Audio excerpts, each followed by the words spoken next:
Hello and welcome to the EDHRECast. My name is Joey Schultz, and today I am joined by my fantastic co-host. Hey, he heard that there's now a legendary creature called Inquisitor Greyfax, and he just doesn't understand why someone would use a fax in the year 2022. That is so 1989 to use a fax. It's Matt Morgan. So, Joey, I hear that if you need a job, you could always try joining the search and rescue teams because they're always out looking for people. For employment, not hopefully they're not always looking for bodies. Okay, we're going there. You made a fax machine joke. Like, I know. Search and Rescue's trying to find the punchline for that joke too. So I appreciate that you were trying to appeal to my loves to play reanimator nature. That was a fun way to start it off there, Matt. There we go. We're all on the same page. Yes, and we are not joined by Dana Roach today. He will be off for this episode, but that's okay because Matt and I have a fun episode for y'all. Matt, what is it that we're actually talking about in this week's episode? Well, we're going to talk about our worst fears, and not the card worst fears, although it is quite the banger. But we're going to talk about our actual, maybe like nightmare scenarios, maybe better described, where we just, times that might come up in a Commander game that just we don't look forward to. We maybe hopefully try to avoid altogether. Yeah, these things that keep us up at night. We wake up in a cold sweat. These things that we absolutely, they are terrifying. They haunt us. Will these things occur in a Commander game? Spooky. It is. Halloween is coming up. There you go. That's exactly the inspiration for it. So yeah, let's totally get into it. It should be a whole bunch of fun. But real quick, before we get into that episode, we've got some quick shout outs to do. First, we've got to thank Chase, aka Mana Curves, for helping us with the post-production of the show. Chase, thank you ever so. You can find them online at Mana Curves. Absolutely the best. So definitely check them out. Thank you so much, Chase. And if you would like to support the show, you can do so by liking, subscribing, clicking all the thumbs up buttons on YouTube, your local podcast app, whatever it is that you do. It's just a great way to support the show absolutely for free. But also, if you would like to support us on Patreon, you can do so over at patreon.com/EDHRECast.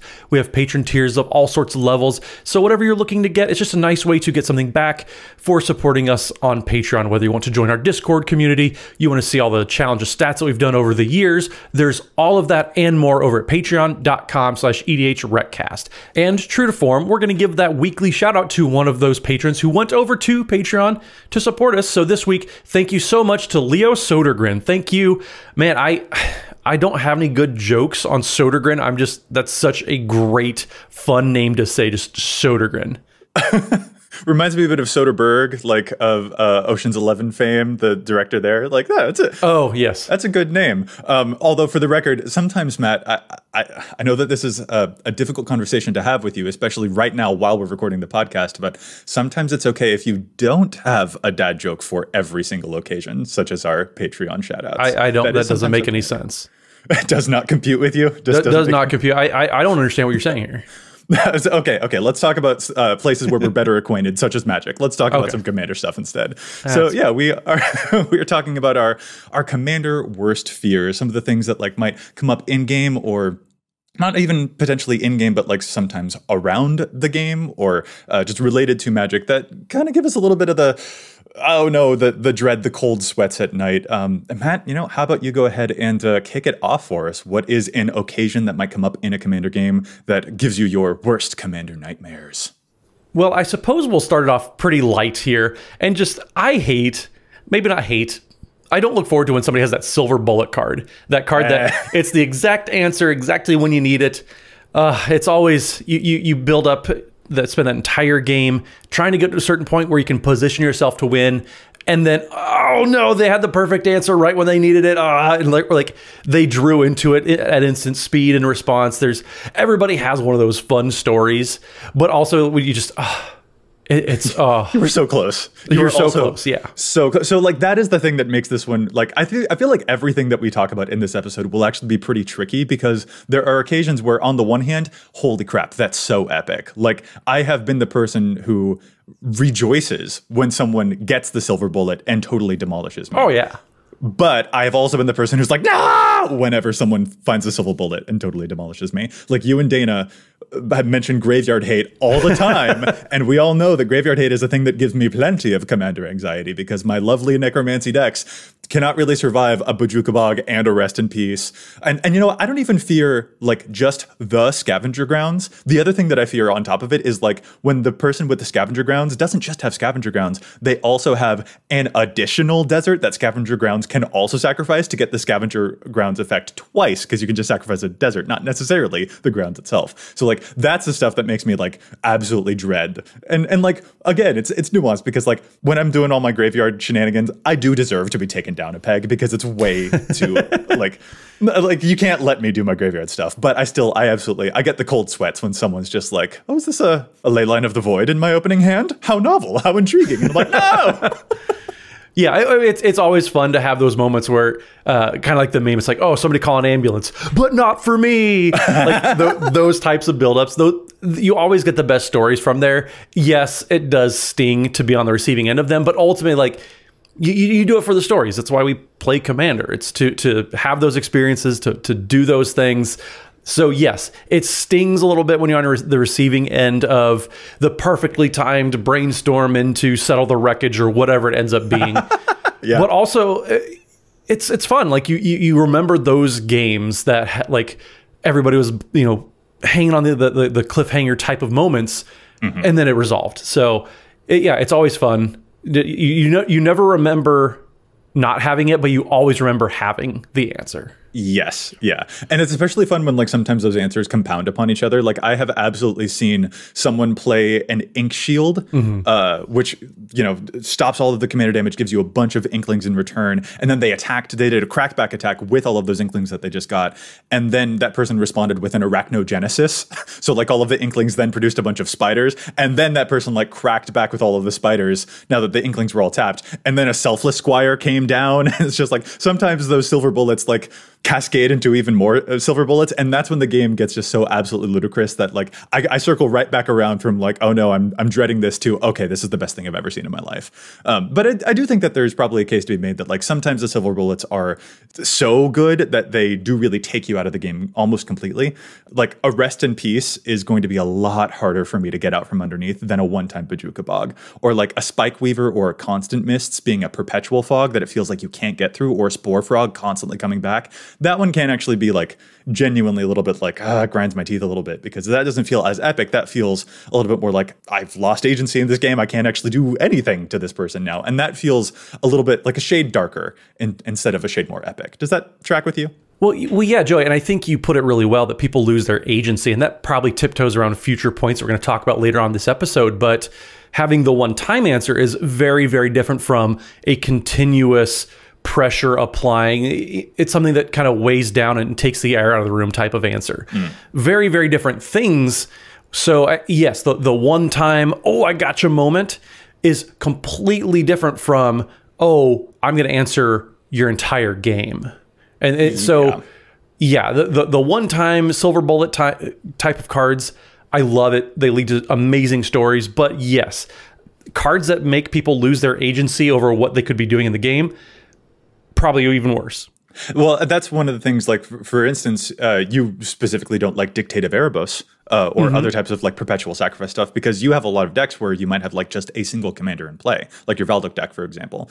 And if all I'm able to do is just sacrifice a single creature and you just don't get to have your commander around anymore for, like, basically the foreseeable, like, rest of the game, yeah, that do sting. That does kind of suck. And in plenty of play groups, that isn't necessarily a problem, but that is the thing that I, as an opponent, want to make sure that I am aware of when I'm playing games against you. Like, I had plenty of sacrifice stuff in my decks, but one of my family's favorite types of decks to play is Voltron. And I was like, oh, I want to have fun with my family. I don't want them to feel like they can't get out from underneath these sacrifice effects. So I'm not going to play these in this deck, or I'm not going to play the deck against them. I'll play something different. So, like, that is a way to navigate through those things, because sometimes, like, the cool epic answer that you got does turn into something a little bit more nightmarish. Yeah, absolutely. And this is probably something that just gets measured out in your pregame conversations. What are we trying to do? How hard are we trying to beat each other up? And yeah, if that's not solved, then yeah, it's something that you probably need to get figured out for before your next game night. So yeah. Well, Joey, so how about you? What is something that keeps you up at night in cold sweats? Well, I think that that was a fun intro to the idea, but sort of piggybacking off of that same thing, I think that this could be a way that we talk about something deeper. Specifically, you just mentioned pregame conversations, and I think that's going to be like a running theme throughout this specific episode is like the importance of those pregame conversations, specifically because genuinely one of the things that actually does like not prey on me in the Bajuka Bog it scares me kind of way, but like in the genuinely like, okay, I really don't want this to happen kind of way is when one person just doesn't get to participate much in the game at all. Like, Matt, you and I have definitely experienced this when we are streaming twitch.tv/EDHRECast. It is so much fun, and specifically... Nice plug. Thank you. I learned it from watching you. The experience that sometimes we worry about, like when we're getting everything together, is we're going to have an awesome guest on, whether we're having Ashlyn Rose on, or Lady Danger, or if we're having the folks from One More Mana on. Like, we just love having guests on to the stream, but we do have an anxiety where, like, what if someone gets a bad draw and then we're playing a game in front of a whole bunch of people and that person just gets stuck mana screwed, or their deck just doesn't ever really come together, they don't get to do a whole lot. Are they going to not enjoy their time, not only in the game, but are they going to walk away and feel bad about having spent that hour with us? We don't want them to have that, and we don't want the audience to feel bad having watched it either and just feel sorry for a person. So that also goes for us too. Like, we also get mana screwed, and we just want to make sure that there's an even game for everyone. But when one person doesn't get to participate a whole lot, man, it hurts. Well, not even just exclusive to our streams, but just in regular games with people. I remember there were a couple games we went to Command Fest Richmond several months ago. I sat down for a game, and there was one person, they drew an opening hand, didn't look so good, so they drew an opening hand again. They're like, they visibly were kind of like, gosh dang it. And so then they drew 6. They said, well, the 6 isn't even good. Most of the time, if you have a pre-existing play group, you can probably encourage people to play however you want. But in this situation, the other 3 people at the table were just kind of like, just draw again, draw a good 7, just get a good opening hand. That's kind of encouraged, and that's probably one of my favorite rules that Commander players have, quote, ignored. We still follow it, sort of, but the opening hand is probably the worst way and worst reason for people not getting to play. If you're playing in more powerful, tight-knit decks, then yes, I totally understand that the Mulligan rule is a huge part of encouraging proper deck building. But if you're just playing casually just to play, you're meeting new people, you just want to have fun, man, just encourage people to just find a good 7. That's one piece of advice I would have for people. There's even, I sometimes notice on streams, because I lurk a lot on streams. I really I like watching my friends play Magic. And I totally notice that if someone's getting mana screwed, a lot of streams also have it's been 3 turns since you had a land drop. Just go free cultivate. You get a free cultivate. You get a free go find some lands, because we want to play this game with you. That is why we're all here. We want to be glad that we spent our time with each other and that we spent our time playing this specific game. And so that is definitely the mana screw is one of the biggest ways that can come up, is if someone just doesn't happen to get the resources that they need. But it does come up in other ways too, such as, the examples that we mentioned earlier, where if one person's strategy is so overwhelming that it completely eclipses another person's ability to do something, that actually does factor into my threat analysis, because what I am going to do in my success in the game is certainly a thing that I'll factor in, but I also want to make sure that everyone's having a good time. So sometimes if I see that one person's got some, let's say, sacrificey stuff, or certain, I don't know, an aura of silence, for example, is making it so that the artifact deck or the enchantress deck over there isn't able to play as much as me with all of my creature-based decks, I might target the person with the aura of silence just a little bit more than I probably normally would, to make sure that the enchantment player over there still gets to do some stuff. I don't want to give them free reign necessarily, but I also want to make sure that they can get out from underneath the pall that has been hanging onto them the entire game and preventing them from getting any momentum at all. Well, I know I personally had an experience where I was playing with somebody that I knew them a little bit, but I wasn't super familiar with them. And they said, well, you talk about your Valduk deck. I would like to play against it. I was like, okay, yeah, definitely. Totally doable.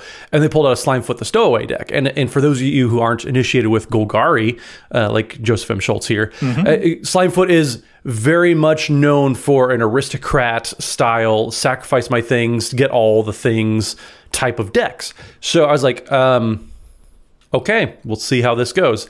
And I knew this person they're a little spikier than the typical commander player. And so they just eventually, I would say probably, turn 6 or 7, things were starting to kind of ramp up a little bit. A Dictate of Erebos came out. I was like, well, sure. Okay. So yeah, I effectively didn't get to play a whole lot the rest of the game because they just waited till my tokens that I made with Valdek went away, sacrificed a creature, and I was effectively just locked out of the game. So yeah, those types of situations where maybe somebody just effectively, like you said earlier, Joey, loses their agency in the game, that is such a huge, huge part of why people get sour experiences and leave a game thinking, did I kind of waste a little bit of time there? Hopefully it's never that bad where you think you absolutely wasted your time, but right. As long as you can have those conversations. And there was a Twitter thread recently about people who, if you don't get to do the thing, then sometimes commander players will just concede. But I totally understand where that thought process of, well, I don't get to do the thing anymore, so why? I'm just kind of wasting my own time here.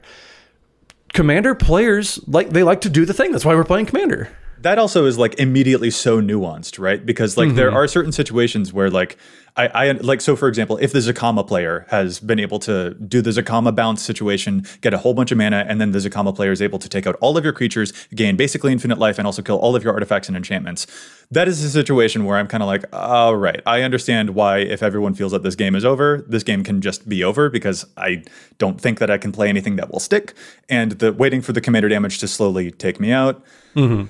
Is not really the experience I think I'm going to be in the mood for the next half hour of my life, probably. That is a situation where I'm just like, yeah, this makes sense to me. Yeah. But I do also see, this is a kind of a side almost nightmare for me too, is I also see sometimes commander players might give up a little bit too early. They might behave in ways that are Sure. It's just well, okay, but just because you didn't have the answer doesn't mean that there was no answer for this situation at all. And maybe one of your opponents actually, maybe you need to do a little bit of team talk with them to see what's really going on. Because that's totally happened to me as well. I've certainly seen commander players who give up faster than they necessarily needed to.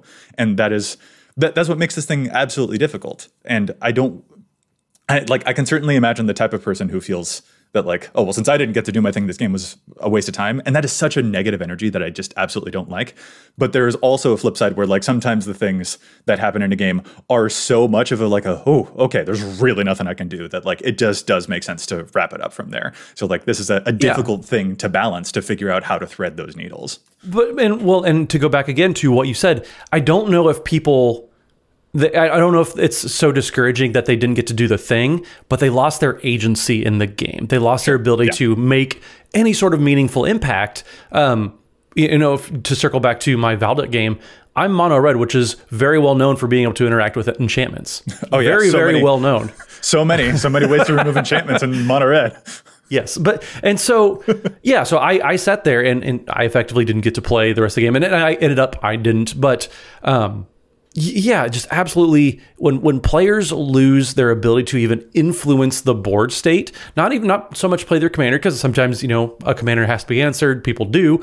So every game is it's impossible to put down one straightforward rule that applies to everything, because there's so many variables. But in a lot of games I've seen, when people lose their agency to the game, they kind of lose their interest in playing that game. Yeah. Well, and Joey too, I guess one situation that I know I've come across several times in games, especially with newer players, that I always feel bad. And I know it's happened to me a couple times too, is sometimes when you're playing and you discover a negative synergy or a negative interaction within your own deck, something that you don't really plan around. And yes, it is possible in 2022 with all the words they're putting on cards that you maybe misunderstand how some of the cards work and some of the interactions. There's tens of thousands of cards to play Magic the Gathering with. There's no way to memorize how each and every single card interacts with each other. And so sometimes you might sit down and you might discover it's some negative synergy that you accidentally put into your deck. And maybe it looked like a good idea. Maybe you just threw a card in for filler, but nothing, especially like I said, with new players, this is where I feel the pain the most, when you have to kind of tell the person, actually, that's not how that works, or it doesn't work that way. That's always it's a crappy situation to be in, to have to be that person. But also, I'm sure, especially if you're a newer player, there's some amount of embarrassment too about, you're playing with people and you don't even understand how every single card in your deck works. I absolutely feel that. Like, yeah, it's a nightmare being the person who discovers, oh wait, this thing doesn't work the way that I thought it was. There's like a social, like the embarrassment, as you said, but there's also like the person who points it out. Like, there's no way that you don't feel a little bit bad, right? Where you're just like, okay, I'm sorry to tell you about this, but like in your Planeswalker deck here that doesn't have black in the color identity, that Garruk Relentless that you're playing, which has green on the front half, but has black and green on the back half because of the color identifying icon, that one actually doesn't work in your Planeswalker deck because of these really obscure rules about color identity that you aren't as familiar with yet. And like, you feel horrible saying that. Or like another mistake that I definitely see a whole lot is with the Myriad mechanic. Because Myriad, let's say you put a Blade of Selves onto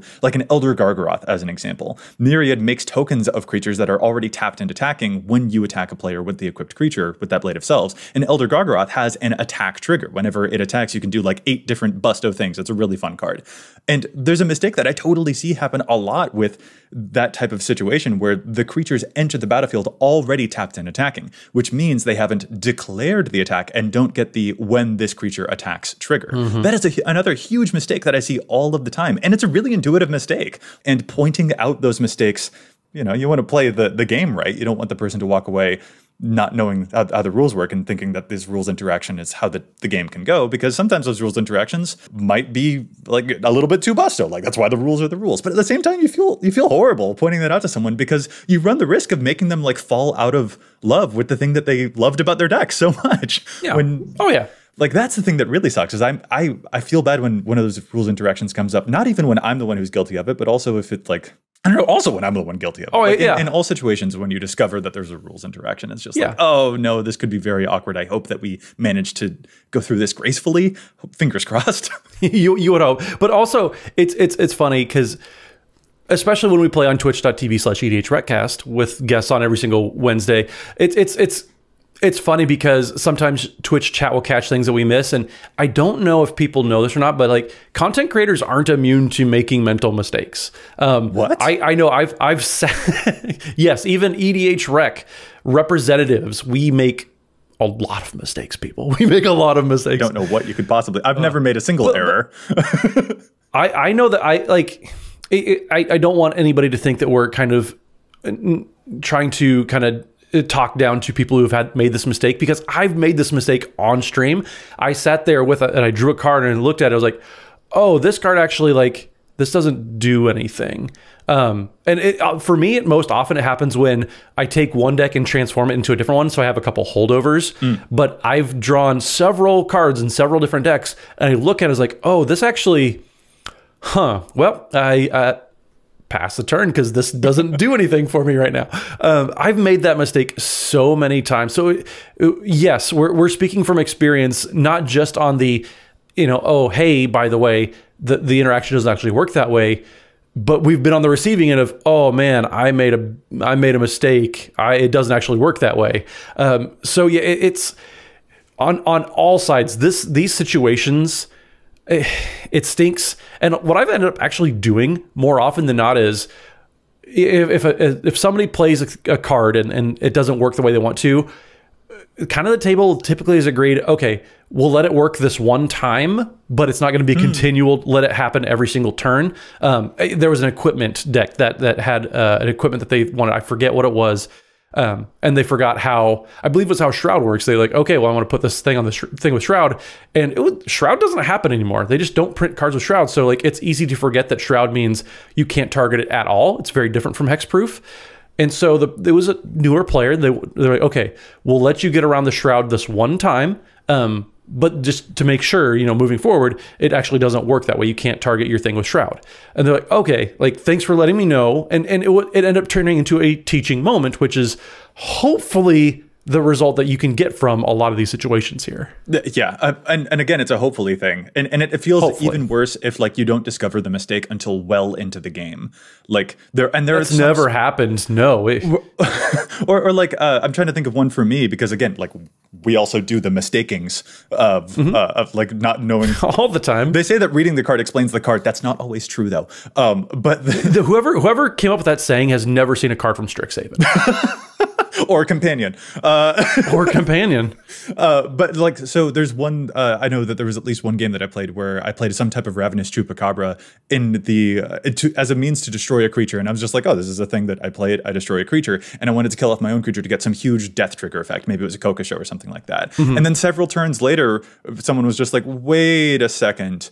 Ravenous Chupacabra can only kill someone else's creature. It can't destroy your own. Sure. Well, shoot, we're several turns past that point now. What can we do about it? And I feel like, oh man, that's a nightmare where I'm just like, shoot, have I ruined the way that we're going to remember this game now because I made a simple mistake like that? Like that sucks, especially when you're streaming. Well, and yeah, when we play on stream, and our chat is typically great. Oh yeah. About being able to catch those things in real time. But when you're playing with friends and you catch that in a couple turns later, 99.9% of the time, there's an irreparable board state.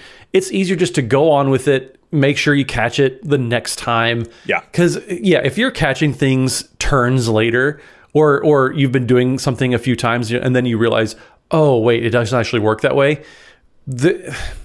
don't worry. I guess my encouragement to people who've come in this situation, don't worry about trying to create the perfect board state and rewind everything 2 turns. There's just so much effort that goes into it. It's such a waste of time. Just make a mental note, make sure you learn from your mistakes, and don't make that same mistake again. That's what I would say. Yeah. And as a thing for me as well, like I kind of notice this myself as an audience member when I'm consuming other content, when I'm watching other creators out there. Like I sometimes have that feeling where like, oh, I spotted a mistake. And that kind of almost makes me feel like, well, shoot, there's this big mistake that's in this Commander gameplay, for example, and that has impacted my joy. And like that for me is the lesson that I have to take away as well. I'm like, why am I letting that affect my joy? Are you kidding? I get to watch a whole bunch of people who are playing a game and enjoying each other's company so much that they were not spending way too much time very closely reading those cards. Why do I need to carry any idea that now the game feels invalidated or anything like that? Like that's not useful for me. Like I certainly want to hold the content that I watch to a good standard, but at the same time, like watching people get so caught up in the fun and the thrill of the game, that's probably the most important thing that I should actually focus myself on. So like as a creator myself, I also want to make sure that I don't have rules errors in, say, the upping the average videos that I do. Boy, is it fun when you are wrong on the internet. It's really great when you make mistakes to something that a lot of people are watching. But at the same time, I do want to recenter the fun of all of that too, whether I'm creating or I'm watching. Well, and MTG Mudster, Andrew, for those of you not initiated, has a fantastic gameplay channel, and they handle it very, very well. Just anytime that they realize something doesn't work, they kind of explain how it should have worked, what should have happened, and then they'll just keep going on with the game. So it's not that they're trying to ignore the fact that like, oh man, we made a mistake, here we go. Yes, mistakes happen, and I would dare anybody to play flawlessly for their entire career without making a mistake. I mean, it's the whole like glass house throwing stones type of thing.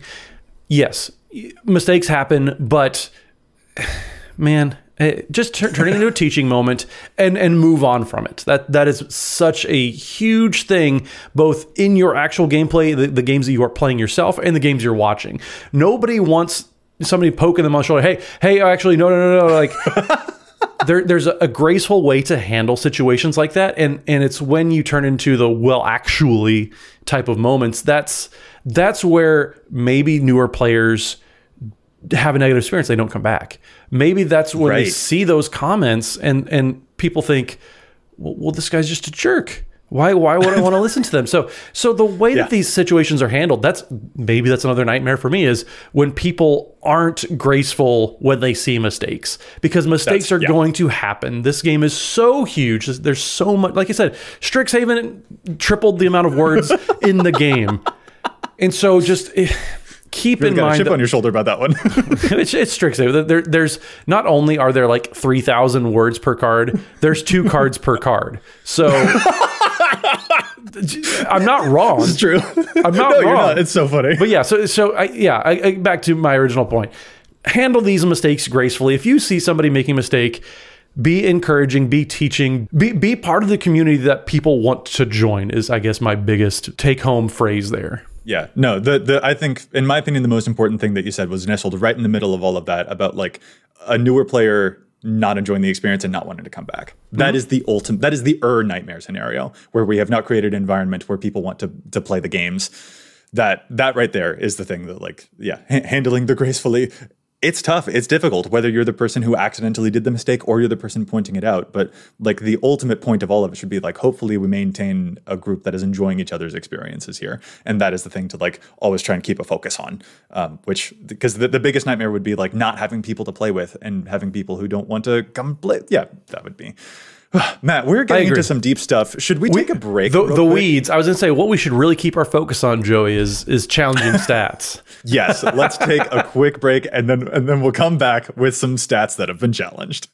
So, have you ever browsed in incognito mode? It's probably not as incognito as you think. Incognito does not mean invisible. Data harvesters can still track your IP address and online activity. So, how do you actually make yourself as invisible as possible online? You use ExpressVPN, like I do. With ExpressVPN, your connection gets rerouted through an encrypted server, and your IP address is masked. When I'm writing a new video or planning out show notes for an episode, I like to go to, say, a business center or my favorite local cafe. Yes, I know that's a cliche, but being in different spaces really helps my creative energy. And it's nice to be able to do that without that nagging worry about internet security. And best of all, ExpressVPN is super easy to use. No matter what device you're on, phone, laptop, or even smart TV, all you have to do is tap one button. It's like casting a Teferi's protection on your laptop. So if you really want to go incognito and protect your privacy, secure yourself with the #1 rated VPN. Visit expressvpn.com/EDH and get 3 extra months for free. That's expressvpn.com/EDH. Go to expressvpn.com/EDH to learn more. And now back to the show. Alrighty, let's get to challenging some stats, because there's so much data on EDHREC, but we don't always agree with it. Sometimes cards are over or underplayed. And I've got a fun one here that, I don't know, I hope that it makes Dana proud, because it refers to a card that makes you pay life to draw cards. And as we know, that is one of Dana's absolute favorite things to do. Specifically, I want to spend a little bit of time talking about Painful Truths, which is such a good card. And in fact, it's showing up in over 30,000 decks just in general right now. Like, this card sees plenty of play, but there is a specific niche that I think it could see even more play, because that's just how much of a good card it is. Painful Truths is that 2 and a black sorcery that says you draw X cards and you lose X life, where X is the number of colors of mana spent to cast this spell. So most of the time where you're going to see this card is in multicolored decks, especially like Mardu decks or any 5-color deck, because it's going to be 3 mana to draw 3 cards. But I would wager that you should actually probably also consider playing this in some 2-color decks as well. Specifically, any 2-color decks that care about a lot of treasure tokens. So for example, Brakos, Party Leader, makes a lot of treasure tokens, or Kalain, Reclusive Painter, also makes a ton of treasure tokens. And those treasure tokens can tap to add any color of mana. So you can actually get this 3 mana draw 3 lose 3 effect even in a 2-color deck if your deck is all about creating these multicolor mana sources. And I just think that this is kind of a fun, unique niche that even Mr. Dana Roach, paying all of his life to do things, would be extremely happy to see. So yeah, if you play treasures, consider Painful Truths, even if you're not playing 3 or more colors. Matt, what's your challenge? Well, my challenge this week comes from a listener. So Greg Bolton, not to be confused with Michael Bolton, but Greg Bolton, shot us an email and had a really good challenge that I'm actually kind of a big fan of, especially having recently built my own Spellslinger deck. So Greg points out in Spellslinger decks, especially Veyran Voice of Duality. So that's the Is It Spellslinger, whenever you cast or copy instance or sorcery spells, Veyran gets +1/+1 till end of turn, and then casting or copying instance or sorcery spells, if they cause a triggered ability to of a permanent you control to trigger, it triggers an additional time. So in these types of decks, ever since Strixhaven, as Greg points out, where they're doing a lot of copying, so they care about Magecraft abilities, so whenever you cast or copy a spell, if you're doing a lot of those copying and you have copy triggers available to you, Zadahedron Grinder is actually a fantastic addition. So Zadahedron Grinder, for those who don't remember, because it's been a while since it was printed, is 300 red for a legendary goblin ally. And it says, whenever you cast an instant or sorcery that targets only Zadahedron Grinder, copy that spell for each other creature you control that the spell could target. Each copy targets a different one of those creatures.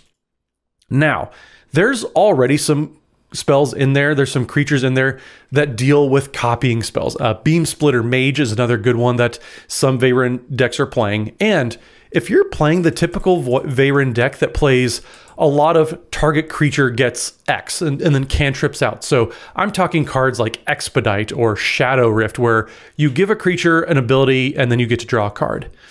This is an excellent addition to that, because you're going to draw fistfuls of cards as long as you have a couple creatures out. Being able to cast Fists of Flame to follow up on that, that is a fantastic way to punch through a ton of damage. Fists of Flame is 1 and 1 in a red for an instant. Says draw a card until end of turn. Target creature gains trample and gets +1/+0 for each card you've drawn this turn. So that card gets exponentially better the more creatures you have out on the battlefield. And remember too, folks, whenever you're casting or copying all those spells, Veyron's just getting massive. Huge. So huge, absolutely crazy. So giving Veyron trample, for example, that's scary. That's real scary. So Greg, this is a fantastic catch. Currently, Zada's only being played in about 13% of decks. Now, not every single Veyron deck needs a Zada, but if you're playing the more combat trick focused type of Veyron deck, Zada is definitely worth a gander, because you're going to get so many triggers out of everything on the battlefield, really. But man, I really like this challenge. Great call. If you need a lot of copy triggers as well, you're going to get a lot of Magecraft triggers. So definitely give Zada a look. It's been a while since Zada graced us, so let it shamble on into your deck. Matt, can I just say how much I love that even when Dana's not here, you're still channeling his old man language, like with words like gander. And gander, like that. yes. I just think that's really sweet of you. I think that's really kind of you to make sure that he's still with us in spirit. I know that Dana's taking a little break and everything, but I want the listeners to feel like the old man is still yelling at the clouds. He's still with us. And if anyone thinks that we're being unfair to Dana, on the episode where Matt wasn't present with us, you should have heard the stories that Dana was making up about him. So like it's all in good fun. The real roasts are from the ones that know you well enough to make the roast personal. Yeah, like it is a demonstration of love to roast other people. Exactly. I'm glad that we've reached this understanding. Should we get back to talking about Magic again? We need to stop. I guess. Okay. Let's talk about old cards. old cards. Well, so I want to start off with the second half of the show here. I want to go back to another lighter topic in terms of like our nightmares, our worst nightmares. And like, this is a weird one. Maybe it's just me, but like, Matt, I'm afraid of mirror matches, like straight up. Okay. I think that like the experience of mirror matches in Commander can actually be sometimes a lot more grueling than at first it seems. Like if I'm playing my Babala Saga deck and someone else has a Teysa Karlov, like I feel like what I have now is an archenemy opponent. I'm just like, I lose perspective because I'm just like, no, I need to be the only Aristocrats player. If I have a Blood Artist out and they have a Blood Artist out, that's not good. I can't, they're doing my thing. I'm supposed to be the aristocrat person. So I have to take them out. Like, I feel like that's kind of an experience that I notice no matter what type of strategy that I'm playing. If I'm playing Voltron or whatever, and there's someone else doing the Voltron thing, I'm just like, wait, all of your tricks are also my tricks. What do I do about this? So I don't know, Matt, sure. Can you speak to any of that at all? Do you feel that, or are you just like, I don't know, bring it on? It's a mirror match, cool. I'll do the thing better. Like, what's your mentality at it? I mean, so I've played enough 60 card formats that the mirror match was always the most skill intensive. Whether it was, if you want a headache, play a Merfolk in Modern mirror match. That is the most impossible thing, because when your Lord of Atlantis is giving the other person's Merfolk +1/+1 an Island Walk. Oh no! What? Oh no! Yeah, because it's not Merfolk you control. It's just Merfolk. It's Merfolk. No. Oh no! Yeah. Oh no is right. Or the Infect mirror match. That's the only reason Spellskite is even playable in Modern anymore. I mean, granted, Infect isn't playable in Modern anyways, but. Yeah, the mirror matches always were the most skill intensive. I've never played a mirror match, so to say, in Commander, because I mean a majority of decks turn things sideways, and that's kind of what most of my decks do. but yes, I can understand because of my understanding of other formats. Yeah, mirror matches, if you're playing the same strategy and so you have the same tricks that you're trying to pull off or the same synergies, they're going to be able to not just to answer, but maybe you make your move too soon and the person's able to react and actually get more benefit out of what you were trying to do than you were. Yes. The Aristocrats player, you try to pull off a living death, for example.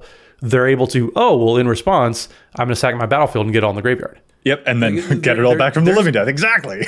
Absolutely, yeah. So I I haven't seen it in Commander personally, but I totally get that the song and dance of the mirror match absolutely can be one of the most mentally taxing things in Magic. Maybe that's it. Mentally taxing is the way to put it. I mean, like, because like the way that this takes shape in my head is that like I fear like milling myself like 20 cards or something, and then someone else reanimates my creatures with their animate deads and their Rise of the Dark Realms and all that. And I'm just like, but you stole my homework. How dare you steal my homework? You did my thing before I could do my thing. Like that's how it manifests in my head. But the reality is actually the mental taxation of it, where it's just like, oh, you know, I probably was walking into this being like, I don't know, dude, like. Probably have a lean back casual game. Oh, wait, no, they're doing my thing. Now I'm leaning forward. And this isn't what I expected. My brain is way more activated than I thought it was going to be. I expected a chill experience. And instead I am doing all of the math. All of the numbers are floating around my head. So maybe that's more like where that becomes the actual practical like reality of the situation is very different than the fear that lives in my head. And that's another important thing to know about nightmares is that like, in reality, they're not actually all that fearsome. Sometimes they're just a little bit mentally taxing. See, I think it's funny that you're dreading the mirror match when I remember now Rules Committee member Olivia Gobert Hicks sat down at an all Brea pod and everybody had a Brea off. So your anxiety about seeing one other person maybe trying to do your strategy. What would 4 Brea players think? That sounds horrible to me. Like straight up, just like if everyone's playing Marion or everyone's playing Brea, that sounds like a game that like I think the idea is like, oh, haha, but like actually playing it would be like, there's no way that's not a nightmare, right? Like, come on. I mean, knowing the people that were in the pod, it was not a nightmare because it was whatever. Let's throw caution to the wind. But yes, if you're playing with the intent to win, yes, you are absolutely correct. That does get real messy real quick. Yeah. I don't know. Just like there's a funniness that sometimes comes up. I feel like this also probably like affects the way that like the other 2 players at the pod would also feel. Like they see 2 people who are both doing the same, say it's Aristocrat, say it's Voltron or whatever. That might like kind of affect their threat levels as well. Like just before the game even begins, they're like, oh, I got to keep an eye on this because there's an overrepresentation of this one specific strategy at the table. So like I might have to get my answers for that even more ready. So like in a mirror match, like the way that those people are affecting their threat assessment also feels like a thing that will be impacted. And maybe that's why I don't know, maybe I'm just a nervous wreck, Matt, and I start to spiral for kind of no good reason, but I think I have a good reason, and therefore I keep doing it. I will let you keep believing it's a good reason. I'll sit over here and watch you and the other necromancer duke it out, and I'll just be watching, taking notes, enjoying myself. And those my creatures to reanimate. Don't reanimate my creatures. Yeah, that's actually your solution there, right? Like when those happen, you can just watch me tear my own self apart. You don't even have to. Well, and that's kind of funny too. When you put yourself into that 3rd and 4th seat, you see those 2 people fighting over that one synergy. Well, that they're distracting themselves, and you don't even have to do anything about it. That's just they're living rent free in each other's brains, which gives the 3rd and the 4th person more room to maneuver. Like, okay, we can kind of ignore them. We're just going to beat up on each other over here. When you guys are done, I guess, let us know. Yeah, let us know which one of you necromancers finally came out with the Coca show in play after that big reanimation battle you kept on having. Now, granted, that probably spells demise for the 3rd and 4th people because the Rise of the Dark Realms probably got like 30 creatures. There's also that. There's also that. Yeah, I can't be too complacent about it. Anyway, that's enough about the mirror match. I don't know. For me, it's a kind of like one of those borderline funny type of like quote. It's not a real anxiety of mine, but I'm just like, oh, this might change the way I was expecting to go into a game of Commander. So that can sometimes be more taxing than I thought it would be. But that's enough about that. Matt, let's move on to you. Sure. What is a nightmare, big or small, that affects you going into Commander? Well, so I guess I'm going to bring my heavy topic to the table here. Well, so a situation that I think hasn't really happened a whole lot anymore, which I'm grateful for a couple of reasons, is you get into situations where maybe people aren't being completely honest with the power levels of their decks. You know, the whole like the joke is, oh, well, my deck is a 7, but it's never a 7, is it? No. Oh, no, that is still a reality to contend with. You're absolutely right. Yeah. I don't know that like I can characterize it as like malicious misrepresentation of a power level necessarily. I personally don't see that happen as much. I think it's happened to me one entire time in the past calendar year, but it is also like, yeah, actually trying to find it is it's still difficult. So like, the nightmare of it being like, oh, that isn't necessarily what we thought you were going to play, can still kind of weigh on a game. And with smaller insular playgroups, it's kind of harder to pull off. I would say, like when we play together between you, Dane, and myself, we kind of know when somebody's trying to build up a new deck. You know, we'll talk to each other about some ideas. We may not give all the details because we still like to surprise each other, I would say. Okay. Yeah. But yeah, with smaller playgroups, it's kind of hard to pull off a deck that the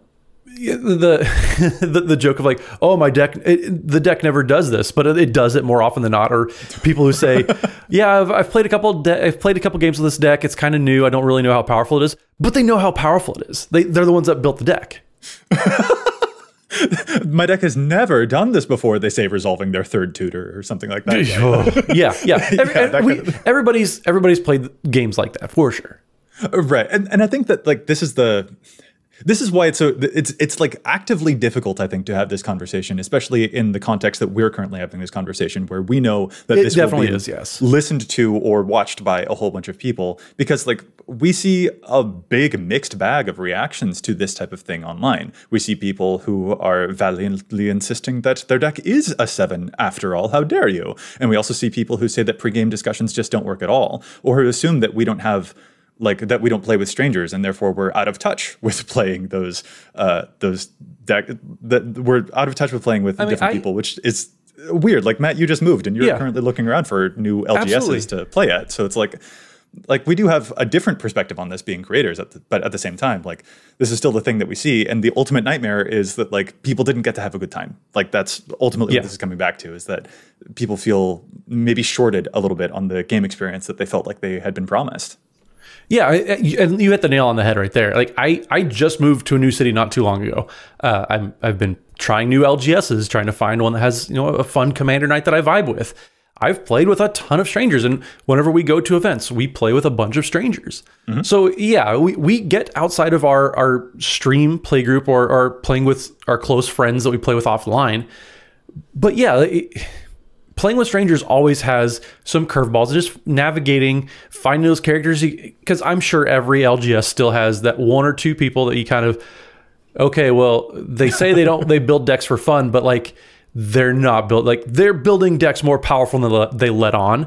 So and 12 counterspell fun deck you got over there. I'm not sure I was in the mood for that tonight. Yeah, there are absolutely people that they build decks and they're way more powerful. And I'm not saying the pub stomping, because the pub stomping thing has largely gone away. I think the CEDH crowd that was inappropriately blamed for a lot of that has become more vocal. They kind of outed themselves in a good way. I don't mean that to sound bad, but they've been more vocal. Like, I'm looking for this kind of game, and I applaud them for that. But the people who sit down with not quite a CEDH deck, but very, very powerful, and they just want to play the first game that comes along, well, yeah, that's where your mismatches are going to come from. That's where those bad experiences are going to come from. I think that this also, maybe, I don't mean to hijack your point here, Matt, but like this, there was one more point that I had kind of brought into this too, that kind of circles back to a point that we already touched on about like incorrect card interactions, like negative synergies.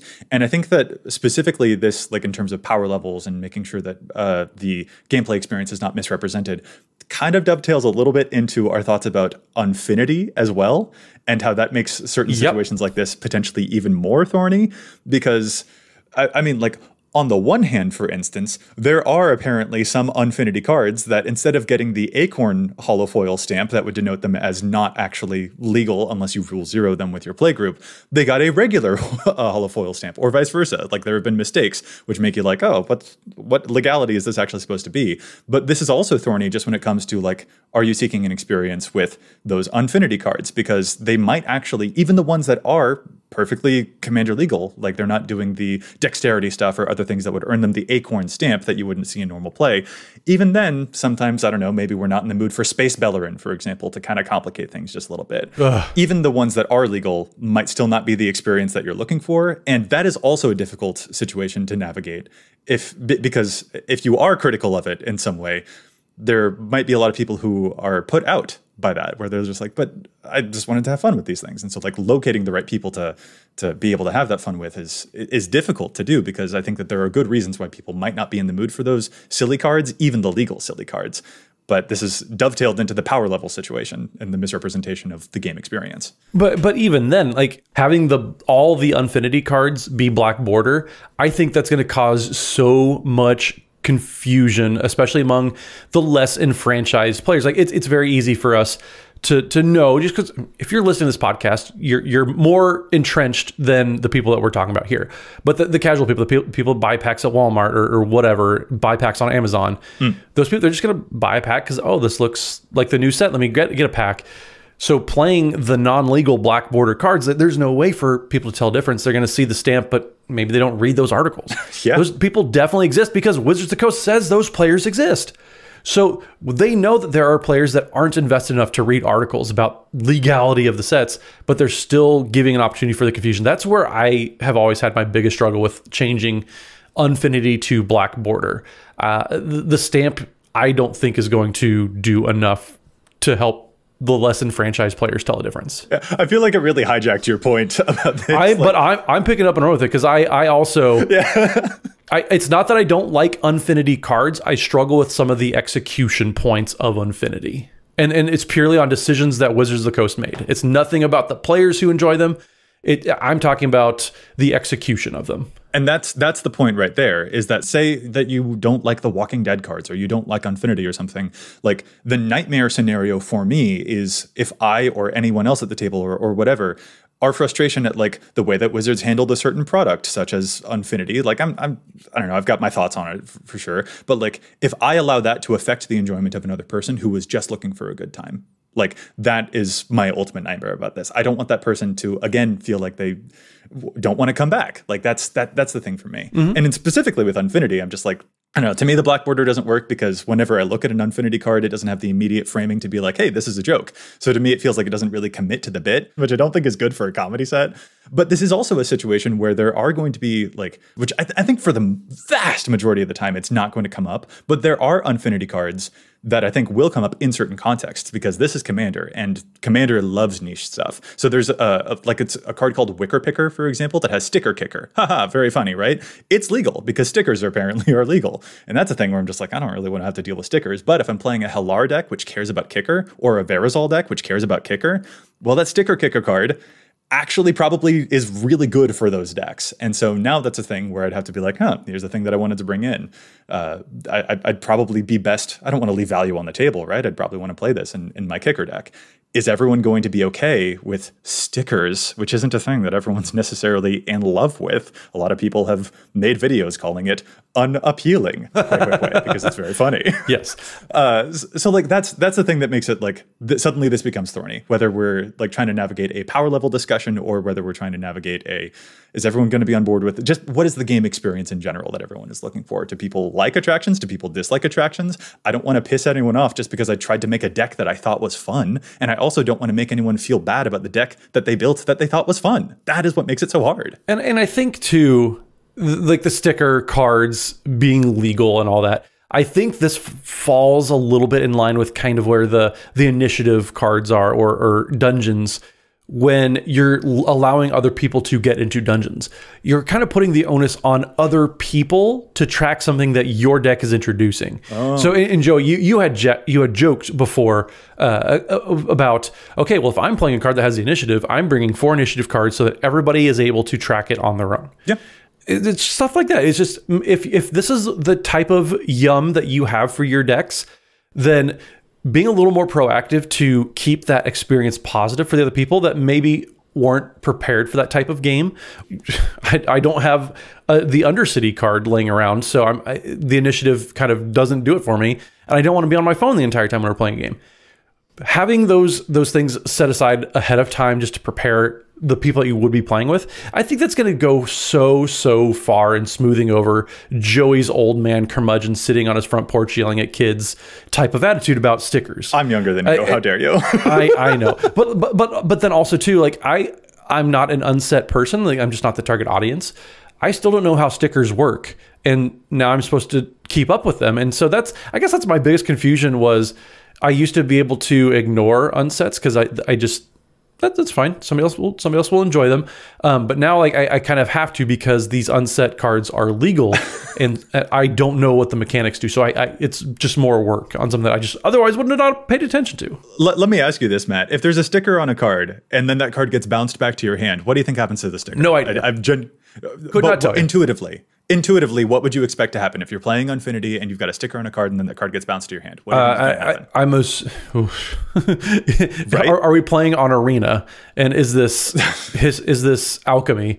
I'm okay, but seriously, I'm assuming that the sticker would stay on the card because it's stuck. Like you would think it's Huey Lewis the news. I'm stuck on you or whatever. But since this funny thing is now operating within black border rules, actually the sticker will not stay on a thing that is put into a zone where you can't trade because it's supposed to function like a counter. That's how they went with those things. So like there's an unintuitive thing, right? Like interesting. So I say this as a person who loves unsets. Unstable is genuinely one of my top 5 draft environments, like legitimately ever. It was so fun. Okay. I'm not kidding. It's like right up there with Cons of Tarkir for me. I loved it. Okay. And Unfinity makes me feel a little bit deflated because by trying to make some of those things black bordered, it feels to me that they lost some of the intuition of silliness. And so that's where my frustration comes in. Sure. But me explaining all of that took half an hour on a freaking podcast.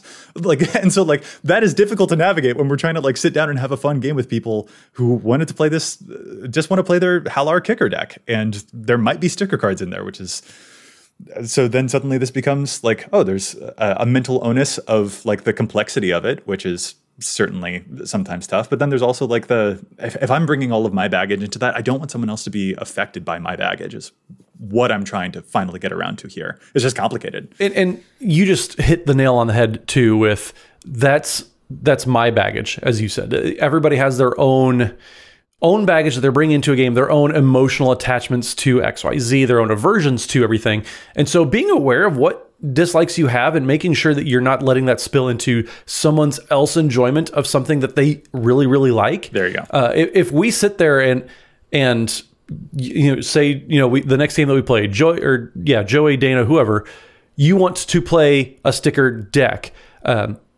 Please be patient with me. Like I don't know how this certain sticker mechanics work.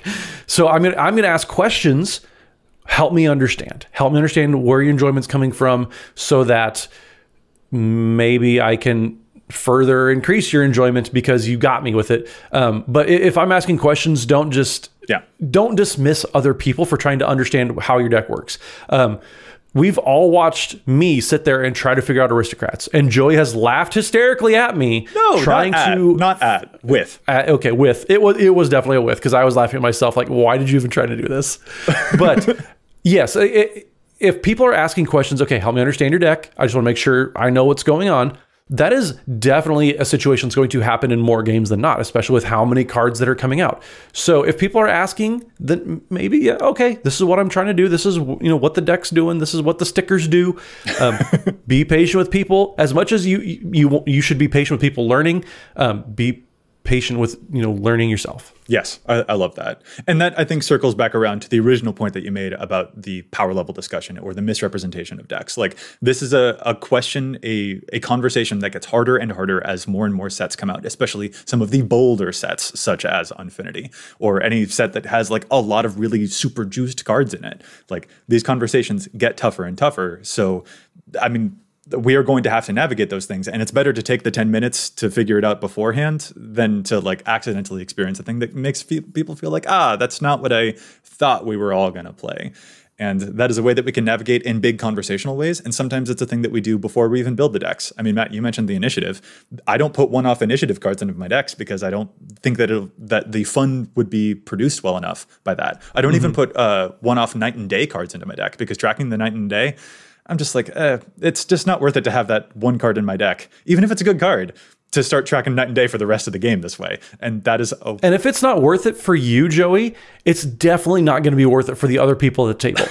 I mean, yeah, kind of, yeah. And it's your deck. That's the thing. People putting the onus on other players to track their mechanics that they supposedly cared about. So that's where I'm like, ooh, help us out here. Yeah, this conversation gets harder and harder. every year, and that's okay. Like the nightmare scenarios that we have is when those things are not handled gracefully and it makes someone feel put out and that they don't feel welcome at the table and stuff like that. Like again, that is like the example of all of this. We want people to enjoy the time that they are spending with us, that they are spending playing the best game in the world. That's the thing it always comes back to. Matt, are we being cheesy again by kind of wrapping up this entire episode on the point of like empathy? Now we're having those dreams you don't want to wake up from, and instead of the nightmares. So for the sake of not misleading our audience, we should probably circle back to being grumps. Do we have to be grumps? We don't have to be grumps. That's fine. That's the thing, right? Like any complaint about anything always comes from the fact that we care a whole lot about all of this stuff. It's true. Yeah. So like, I don't know. We're just trying to help pass on some of our past experiences, some of our game knowledge pertaining to the game to other people. We hope that this podcast is informative and educational to help make your future games better with your friends, with strangers, whoever. And so if we sound grumpy or curmudgeon-y, it's only because we care so much about the game. We want to see it flourish and see people enjoy the game, maybe just a little more. Yeah. Well said. I could not have said it better myself. And that is why I will never wake from this nightmare, because it is hard. Because the person who just outdid you with words was not an English major. That's the nightmare for you. That's the true nightmare. It's absolutely the case. Oh no. I was just... Do I have to hand in my degree now? What do I do? I have to give up my position as the editor. Okay. Well, all right. Yeah. There's a lot to chew on. I think we went pretty deep in this episode, but for now, we probably need to call it good, because the weirdest thing about complaining about anything Magic, or just like talking, like theorizing about Magic, feels to me like actually the cure for any of that anxiety would just be to actually play Magic. So Matt, what do you say? Should we just like sign off here and actually go play some Magic? Let's actually go play some Magic, and everybody home, go play some Magic. There you go. The cure for discourse about EDH is to just play EDH. I think that's a good lesson to end on. So let's call this episode to a close. And Matt, if our listeners want to get in touch with us, where is it that they can find you? So you can find me on the Twitter at Mathimus55. That's MATHIMUS55. And don't forget, Wednesday evenings, we are streaming over at twitch.tv/EDHRECast. Guests every single week. It's always a super fun time. So tune in. And you can find Dana Roach over at Twitter at Dana Roach. It's pretty easy, pretty straightforward there. He writes for Commander's Herald. He writes for EDHREC. You can find a lot of his content out there, and the other podcast too. Don't forget about Commander Central. His other podcast. And as Dana always loves to point out, you can also find us at patreon.com/EDHRECast if you'd like to support the show. You can find me at Joseph M. Schultz on Twitter, and you can find the cast at EDHRECast on Facebook and on Twitter. Plus, if you've got a question for us, you can contact us at edhrecast@gmail.com. Our thanks go out once again to Chase for assisting with the post-production of the show. So awesome. Thank you so much, Chase. You can find them online at Mana Curves, which is a really rad Twitter handle, by the way. And listeners, we'll be back at you next week with more data and insights. But until then, remember to EDH wreck your deck before you wreck your deck.